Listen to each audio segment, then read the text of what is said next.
உனக்கு எம்ஜிஆர் தெரியுமா தெரியாதா? அதை தவிர மட்டும் வேதம் பேசக்கூடாது. தெரியும். எம்ஜிஆர் பற்றி எனக்கு தெரியும். அவரை பற்றி மேலும் ஏதாவது கேட்க விரும்புகிறீர்களா? மேலும் நான் கேட்கிறேன், கேட்காம இருக்கேன். நான் கேட்டதுக்கு பதில் இன்னும் வரலையே. எம்ஜிஆர் உனக்கு தெரியுமா தெரியாதா? தெரியும். எம்ஜிஆர் பற்றி எனக்கு தெரியும். அவர் தமிழ்நாட்டின் முன்னாள் முதலமைச்சர். அத நான் கேட்கல.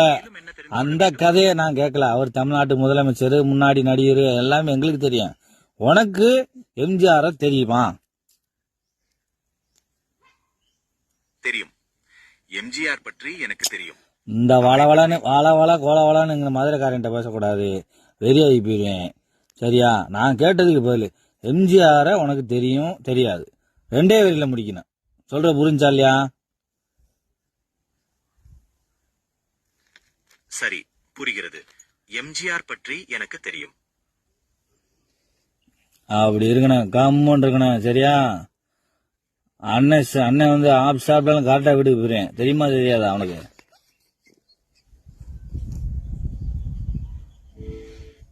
அண்ணே, நீங்க எங்க போனாலும் பத்திரமா வீட்டுக்கு போயிடுவீங்கன்னு எனக்கு தெரியும். சரிதான். அண்ணன் ஆப் சாப்பிட்டாலும் பத்திரமா வீட்டுக்கு போயிரு. நான் இதுக்கு முன்னாடி சொன்னேன், அண்ணன் ஆப் சாப்பிட்டாலும் கரெக்டா வீட்டுக்கு போயிருன்னு சொன்னேன். அப்புறம் பத்திரமா நீ எதுக்கு சொல்ற?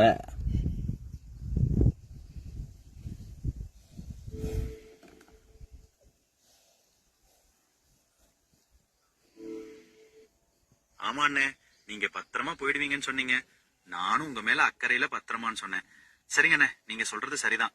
வேற எதுவும் பேசணுமா? கண்டிப்பா. இந்த மருதநாயகம் படம் என்னைக்கு ரிலீஸ் ஆகும்?